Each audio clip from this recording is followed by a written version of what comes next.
Put him up on the side of the stage in a seat behind the podium, and he watched the whole lecture as a blind man, and asked several questions, and then attended the cocktail reception, all as a blind sculptor. He had a whole rap. He improvised about the feel of play and blind welcome. He told me this himself, drunk after he got home.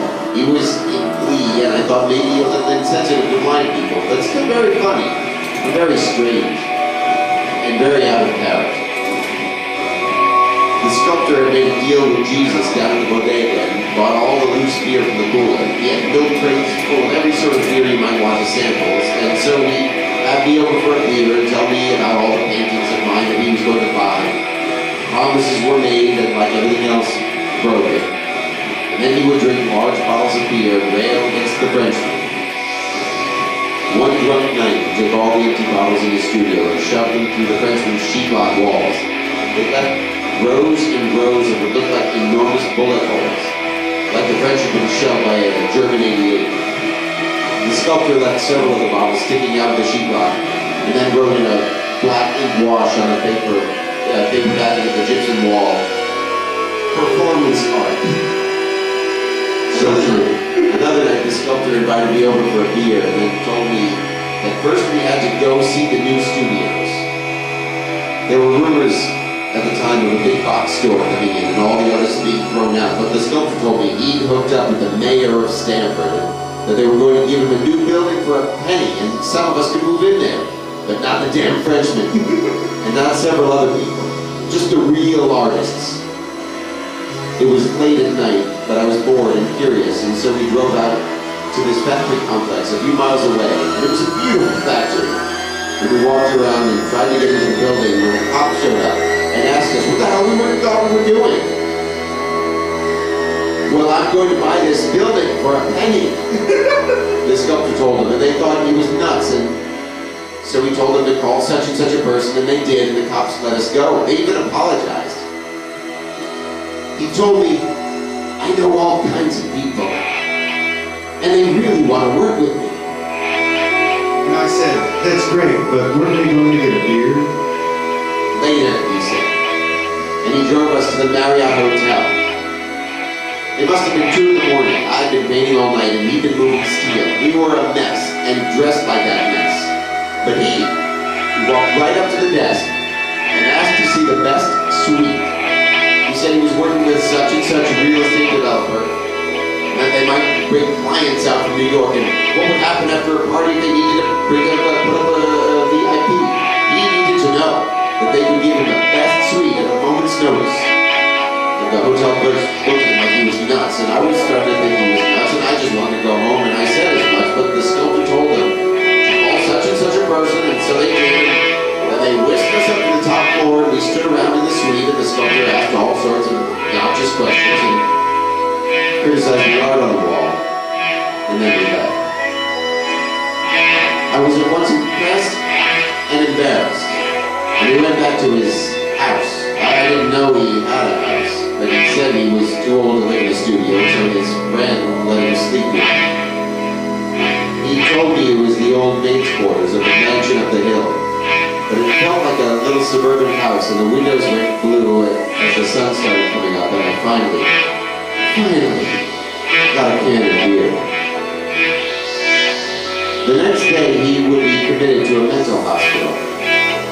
I forget exactly what he did that put him over the line, but clearly it was even crazier than the shit he'd done the night before. I was asleep when it all happened. He hadn't slept in days. West Miller, Hobie Pony. I saw him there at the Sancerre while drawing. My first impression was not exactly favorable. I mean, he looked proud, maybe arrogant, and he was dressed more or less like Jim Morrison, whose ghost still haunted me from the incident of the 3 Thieves. He was tall and all in black leather and fringe and silver buckles and long black hair and a piercing face. And I thought to myself, what kind of pretentious Frenchman dresses like an American Indian by way of a dead rock star? But I have to say that he made a striking vision, and so I sat there at the cafe and drew a few quick sketches of him. in my little orange sketch pad that I wrote in, and smoked my cigarette and drank my Pernod, and when he saw what I was up to, I smiled and waved him over to show him the sketches. And he bought me a beer, and we spent the afternoon talking in the cafe.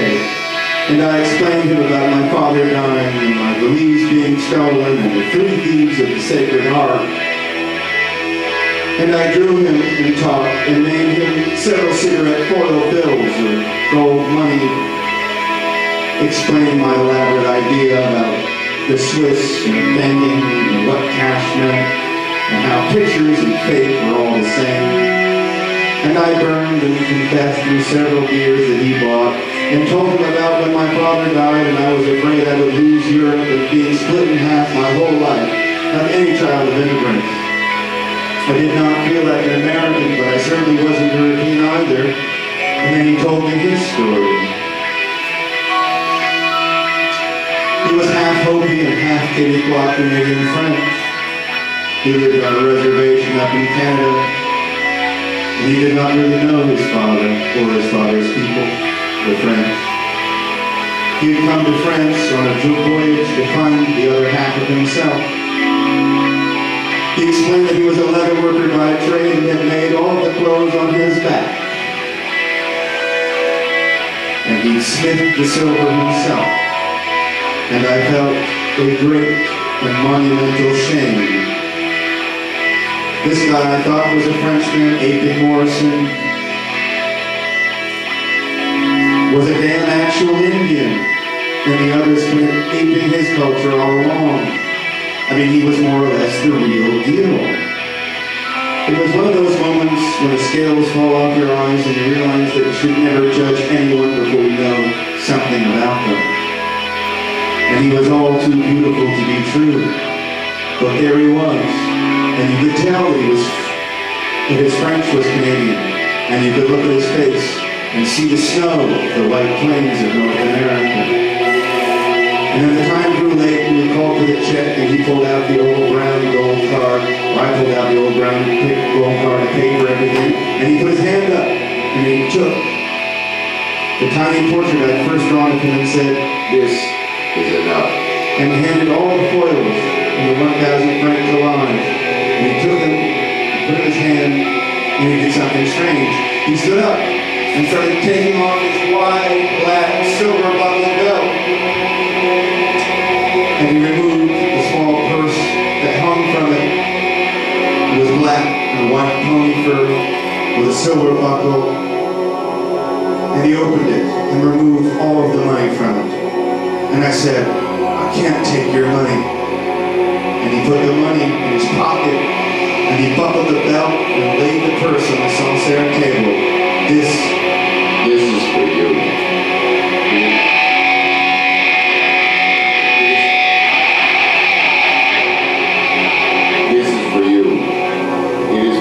First pony. What? I asked. This is the pony I rode as a child, and when it died, I tanned her hide and made this purse. It is one of the first things I made when I started working with leather. It will protect you from thieves and people who wish to steal your money or your magic. You see here, the braid that comes through the silver I buckle.